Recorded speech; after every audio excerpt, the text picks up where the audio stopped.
مسلسل ڈیبیٹس ہوتی تو ہم بہت پہلے وہ فیصلے کر لیتے جن فیصلوں کی وجہ سے آج ہماری انڈسٹری مشکل میں نہ ہوتی، ہمارے لوگوں کے اوپر ہم بوجھ نہ ڈال رہے ہوتے مہنگی بجلی کا. اور سب سے بڑی بات یہ کہ جو ہم سبسڈیز دے رہے ہیں، یہ سبسڈیز کی اتنی بڑی ڈسٹورشن آئی ہوئی ہے. یہ ابھی جو گیس سیکٹر کی بات ہو رہی ہے، یہ میں امید رکھتا ہوں کہ آپ جب یہ ڈیبیٹ ہوگی تو یہ بھی سوچیں گے کہ صرف 27% پاکستانیوں کو پائپ گیس ملتی ہے، جو گھروں میں گیس ملتی ہے. تو جو باقی سارے لوگ ہیں وہ ایل پی جی سلنڈرز استعمال کرتے ہیں، جو میں بھی کرتا ہوں. تو وہ آپ یہ سمجھ لیں کہ وہ جو ان کی جو کاسٹ ہے ایل پی جی کی، وہ کتنی 4 گنا زیادہ ہے. وہ 4 گنا زیادہ ہے ان 27% کنزیومرز کے جن کے گھر گیس آتی ہے. تو یہ بہت بڑی ڈسٹورشن ہے. وہ زیادہ تر وہ لوگ ہیں جو کہ زیادہ غریب لوگ ہیں، پہاڑوں پہ رہتے ہیں، جو کہ ایل پی جی سلنڈرز استعمال کرتے ہیں. تو سبسڈی کا تو مقصد ہی 2 مقصد ہوتے ہیں سبسڈیز کے. ایک یہ اس کا مقصد ہوتا ہے کہ ان لوگوں کو آپ سبسڈائز کریں جو سب سے غریب لوگ ہیں، جن کو آپ اٹھانا چاہتے ہیں، جن کی مدد کرنا چاہتے ہیں. اور دوسری سبسڈائز ان لوگوں کو کریں جو وہ علاقے جو پیچھے رہ گئے ہیں، ان علاقوں کو آپ اوپر لانا چاہتے ہیں. اور پھر جو سیکنڈ اس کی سبسڈی کا ہے کہ اپارٹ فرام کہ لوگوں کو لفٹ کرو اور علاقوں کو ویلتھ کریٹ کریں.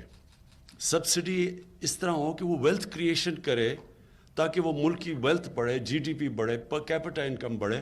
اور ہمارے کیس میں ہمارے جو اتنے قرضے چڑھے ہوئے ہیں ملک کے اوپر، ہم قرضے واپس کرنے شروع کریں. تو جو میں نے سبسڈیز کے اوپر جو پریزنٹیشن لی ابھی ریسنٹلی، تو وہ تو بالکل ایک اور قسم کی سبسڈیز دی جا رہی ہیں. وہ تو وہ لوگ سبسڈیز زیادہ تر لے رہے ہیں جن کو جو پہلی بڑے طاقتور ہیں. تو بالکل اسی طرح یہ ساری ڈسٹورشن اس لیے آئیں کہ ہم نے کبھی ڈیبیٹ ہی نہیں کی کہ ہمیں کس طرح کی انرجی چاہیے تھی، ہمیں بجلی کس سے بنانی چاہیے تھی. اور آج ہم وہ کیونکہ ہم نے نہیں کی، آج ہم فائر فائٹنگ کر رہے ہیں. اور آج میں بڑا ویسے آئی پی پیز کا شکر گزار ہوں کہ انہوں نے بیٹھ کے ہمارے ساتھ نیگوشیٹ کیا اور ری نیگوشیٹ کیا کانٹریکٹس. اور انشاءاللہ یہ ہم اگلے ہفتے پبلک کو بتائیں گے کہ جتنی بھی ہم نے ری نیگوسیشنز کی ہیں کانٹریکٹس کی، کتنی بڑی سیونگ اس سے ہوئی ہے، یعنی کتنا کم بوجھ پڑے گا اپنی عوام کے اوپر. لیکن یہ ہونا ہی نہیں چاہیے تھا اگر اس سے پہلے ہم ڈیبیٹس کر لیتے اور ہمیں پتہ ہوتا کہ ہم کس طرف جا رہے ہیں. تو یہ بڑا امپورٹنٹ ڈیبیٹ ہے یہ جو اس سیمینار میں، کہ اب فیوچر ہم کس طرف جا رہے ہیں. جو آج تک ہم ایک سستی گیس کے اوپر ریلائی کرتے آ رہے تھے، انڈیجنس گیس، جیسے جیسے اس کے ریزروز ڈپلیٹ ہو رہے ہیں، تو آگے ہم نے اب کیسے ٹیکل کرنا ہے. کیونکہ ہمیں سردیوں میں ایک بہت بڑا کرائسس آ جاتا ہے گیس کا، شارٹیجز. اور پھر جو ہم امپورٹ کر رہے ہیں گیس، وہ اس نے حمایت اللہ نے بتائی آپ کو دیا کہ وہ فرق کتنا ہے. جو لوکلی گیس پروڈیوس کر رہے ہیں جو امپورٹڈ گیس، بہت بڑا فرق ہے اس میں. تو اب آگے ہم نے کیسے چلنا ہے؟ سب سے پہلے تو جو آپ ڈیبیٹ کریں گے، سب سے پہلے ایک ملک کے انٹرسٹ کو دیکھیں. کیونکہ یہ نہیں کسی ملک میں ہوتا کہ ایک صوبہ اوپر چلا جائے اور ملک نیچے آ جائے، یا ملک اوپر جائے اور صوبے کئی دفعہ پیچھے رہ جاتے ہیں. کہ اگر ملک میں ایکویٹیبل گروتھ نہ ہو تو یہ ہوتا ہے کہ ایک خطہ اوپر چلا جاتا ہے. لیکن اگر ملک نیچے آ رہا ہے تو یہ نہ کبھی ایکسپیکٹ کرنا کہ ایک صوبہ اوپر چلا جائے گا. اس لیے جو پاکستان کے چیلنجز ہیں ان کو سامنے رکھتے ہوئے آپ ڈیبیٹ کریں کہ یہ بیسٹ.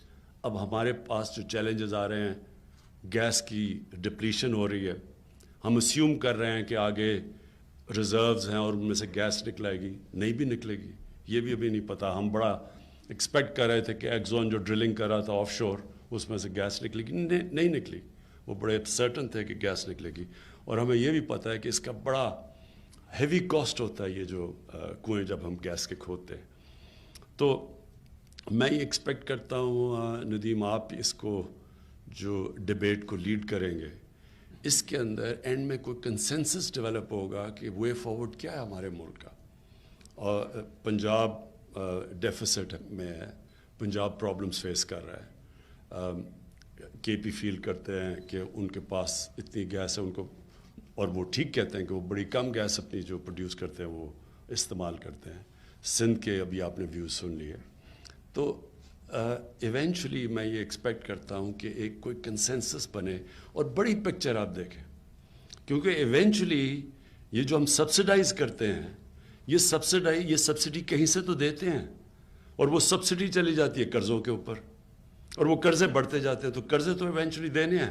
تو جب آپ قرضے دیتے ہیں تو وہ سارا جو قوم کا جو پورا پول ہے اسی میں سے پیسہ نکلتا ہے, کیونکہ جو پیسہ بھیجنا ہوتا ہے صوبوں کو وہ فیڈرل گورنمنٹ جو ٹیکس اکٹھا کر کے صوبوں کو بھیجتی ہے تو وہ اتنا ہی بھیج سکتی ہے جتنا اس کے پاس پیسہ آتا ہے, جتنا جو ٹوٹل اماؤنٹ ہے. تو اگر وہی کم ہوتا جائے تو وہ تو صوبوں کو ایونچولی تو نقصان تو سب کو ہوتا ہے. لہٰذا یہ جو آپ کی ڈبیٹ ہوگی اس کے اندر بڑا امپورٹنٹ ہے ایک کنسنسس بلڈنگ ہو, ایک ساری قوم میں شعور ہو, پھر قوم فیصلے بھی ٹھیک کرتی ہے, پھر میڈیا کے اوپر بھی صحیح ڈبیٹ چلتی ہے. جب ہم ڈبیٹ کرتے ہی نہیں ہیں تو میڈیا جو اس کو انفارمیشن ملتی ہے وہ اس کو استعمال کرتا ہے. تو ملک میں بجائے کنسنسس بلڈنگ کے ڈویژنز پیدا ہو جاتی ہیں. صوبے سمجھتے ہیں ہمارے سے ظلم ہو رہا ہے, اور وہ ملک بجائے یونائٹ ہونے کے ٹو فیس کرائسز وہ ملک ڈیوائیڈ ہونا شروع ہو جاتا ہے. میں یہ وش کرتا ہوں کہ ہماری ملک میں بڑے بڑے ایشوز کے اوپر ہمیشہ نیشنل ڈیبیٹس ہو تاکہ کنسنسس بلڈنگ ہو. جب میں چائنا گیا تو میں بڑا انٹرسٹڈ تھا کہ چائنا کی جو یہ فینومینل گروتھ ہے اس کے پیچھے کیا کامیابی کے اوپر انہوں نے کیا کیا کہ یہ کوئی ہیومن ہسٹری میں اتنی ریپڈ پروگریس کسی کی نہیں ہوئی. تو جو بھی میں نے اور لوگ کہتے ہیں کہ جی ڈیموکریسی کی جو سب سے بڑی طاقت وہ یہ ہے کہ وہ کنسنسس بلڈنگ ہوتی ہے, ڈبیٹس ہوتی ہیں, ایک ملک فیصلہ کرتا ہے کہ یہ ہمارے نیشنل انٹرسٹ ہیں اور وہ اس کے اوپر کنسنسس ہوتا ہے. ابھی ہم نے دیکھا انگلینڈ کے اندر بریکسٹ کے اوپر جس طرح کی ڈبیٹس ہوئیں, گورنمنٹ گری, جس لیول کی وہ ڈبیٹس ہوئیں, اور ایونچولی انہوں نے ابھی بھی وہ, اور بڑا کمپلیکس ایشو ہے کیونکہ قوم آدھی ڈیوائیڈڈ ہوئی ہے, بیچ میں آدھے اس طرف ہے آدھے اس طرف ہے. تو اس کے بیچ میں بھی ڈیموکریسی کی خوبصورتی نظر آئی. تو چائنا کے اندر تو الیکٹرل پالیٹکس نہیں ہے, لیکن جب ہم نے کمیونسٹ پارٹی کا اسٹڈی کیا تو ان کے اندر بڑی ایلیبوریٹ ڈسکشنز ہوتی ہیں, ان کی پارٹی کے اندر ڈبیٹس ہوتی ہیں. تو ان کا ایک بڑا سسٹم ہے کہ وہ بھی ایک کنسنسس بلڈنگ کرتے ہیں. ان کی جو سب سے بڑی کوالٹی, دو سب سے بڑی کوالٹیز یہ ہیں. ایک کہ وہاں میریٹوکریسی کا بہت زبردست سسٹم ہے. وہ ساری جو کمیونسٹ پارٹی کا سسٹم ہے وہ میرٹ کو اوپر لے کے آتے ہیں. ان کے جو آپ لیڈرشپ دیکھیں, ان کی اسٹڈی کریں پروفائلز, تو یہ بڑی ایک ریگرس ایک سسٹم کے تحت اوپر پہنچے. ان کی آپ دیکھیں کدھر سے شروع ہوئے تھے, چھوٹے چھوٹے کینٹونز میں کام کرتے کرتے کرتے یہ جو ان کے لیڈرز ہیں پریمیئر لی اور جو پریزیڈنٹ شی ہیں, ان کی بہت سٹرگل سے اوپر آئے. اسی طرح ان کی یہ بڑی ان کی جو سسٹم ہے کمیونسٹ پارٹی کا وہ ایک بڑے سوچ سمجھ کے میرٹ کو اوپر لے کے آتا ہے. دوسری چیز ان کی بڑی زبردست لانگ ٹرم پلاننگ ہے. 20 سال کی پلاننگ ہو رہی ہوتی ہے ان کی, اور یہ سب سے امپورٹنٹ چیز ہے کہ ایک قوم اپنی لانگ ٹرم پلاننگ کرے. جب آپ لانگ ٹرم پلاننگ کرتے ہیں تو آپ اس طرح کی سچویشن میں نہیں آتے جدھر آج پاکستان پھنسا ہوا ہے. ہمارا اتنا بڑا ہائیڈرو پوٹینشل ہے اور ہم نے اتنی دیر تک سستی ہائیڈرو الیکٹریسٹی کے اوپر ملک کو چلایا, تو ایک دم کرائسس میں آ گئے کیونکہ کسی نے آگے نہیں سوچا کہ ہمیں اور اپنا ہائیڈرو پوٹینشل پاکستان کا تو بہت ہے اور اس کے اوپر کوئی کسی نے نہیں سوچا. انفارچونیٹلی بیکاز یہ جو ہمارا سسٹم, ہم الیکشن کے لیے پلاننگ کرتے ہیں کہ الیکشن سے پہلے کوئی ایسی چیز ہو جو ہم دکھا کے تو الیکشن میں اس کو کیش ان کریں. تو ہائیڈرو پروجیکٹ تو لمبی جسٹیشن کے ہوتے ہیں, اس لیے وہ بنے ہی نہیں. اور جو انفارچونیٹلی جو ملٹری رول بھی تھا اس کے اندر بھی یہ سوچا نہیں. یہ جو پچھلے 30 سال میں چائنا کے اندر ان کی اتنی تھرو ڈبیٹ سے ان کی پوری لمبی پالیسیز جو ہم نے ان کی دیکھی, ان کی 30 سال کی پالیسیز بنی ہوئی ہیں. اور یہ جو فینومینل گروتھ تھی اس کی بہت بڑی وجہ ایک نیشنل لیول کے اوپر انہوں نے فیصلہ کیا کہ یہ ہماری پرائرٹیز ہیں. پھر انہوں نے کیسے اپنے غریب لوگوں کو لفٹ کیا اور پھر اب غریب علاقوں کو کیسے وہ بلڈ اوپر اٹھانے کی کوشش کر رہے ہیں. سو ہمارے لیے یہ ڈبیٹ اس لیے امپورٹنٹ ہے کہ یہ گیس کا جو یہ سچویشن ہے, یہ جو میں نے دیکھی ہے, میں اس لیے الارمڈ ہوں کیونکہ مجھے نظر آ رہا ہے اس سردیاں میں ہمیں پرابلم آنا ہے, لیکن اگلی سردیاں اس سے بہت بڑا پرابلم آنے والا ہے.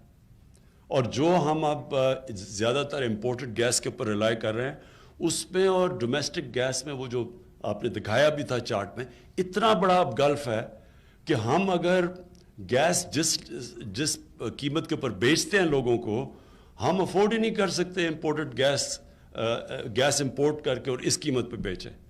اور وہ ابھی سے سرکولر ڈیٹ بننی شروع ہو گئی ہے گیس سیکٹر کے اوپر, جو کبھی پہلے نہیں تھی. سمپلی اس لیے کہ باہر سے جو ہم گیس امپورٹ کر رہے ہیں اس کی قیمت اور جو ہم بیچ رہے ہیں وہ بہت بہت بڑا گلف ہے. جو ہمارا سرکولر ڈیٹ بجلی میں بھی کیوں ہے, کیونکہ جو ہم نے جنریشن کے کانٹریکٹ سائن کیے ہوئے ہیں اور جس پرائس کے اوپر ہم بجلی بیچ رہے ہیں, آن این ایوریج 17 روپے یونٹ کے اوپر ہم بجلی پروڈیوس کر رہے ہیں اور 14 روپے یونٹ کے اوپر ہم بجلی بیچ رہے ہیں. تو وہ جو 3 روپے یونٹ جا رہا ہے وہ سارا سرکولر ڈیٹ کے اوپر جا رہا ہے. اسی طرح اب گیس کی سرکولر ڈیٹ بڑھ رہی ہے. تو اس لیے یہ بڑا امپورٹنٹ ہے کہ آپ کا سیمینار, یہ ڈبیٹ, میں یہ امید رکھتا ہوں کہ اس کے بعد ایک کنسنسس بنے گا. ابھی تو ہم نے اوپننگ میں تو ہم نے سنا کہ کے پی نے اپنے انٹرسٹ کی بات کی اور ان کو کرنا چاہیے. سندھ نے اپنے انٹرسٹ کو پروٹیکٹ کیا, ان کو بھی کرنا چاہیے. لیکن ایونچولی ایک نیشنل انٹرسٹ بھی ہے, کیونکہ ایونچولی جو نیشنل انٹرسٹ ہے وہ اگر آپ پروٹیکٹ نہیں کریں گے تو پروونشل انٹرسٹ بھی پھنس جائیں گے بیچ میں. اور وہ میں نے آپ کو بتا ہی دیا کہ جب آپ کے پاس جو پیسہ فیڈرل گورنمنٹ نے بانٹنا ہے صوبوں کے اندر, اگر وہی کم ہوتا جائے کیونکہ ہم نے سبسڈیز کی وجہ سے وہ اس کا اماؤنٹ ہی کم ہوتا جائے, تو ایونچولی تو سارا ملک سفر کرے گا.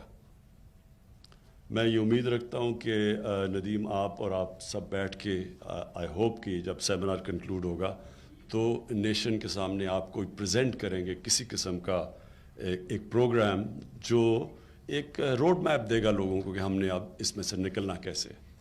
شکریہ جی.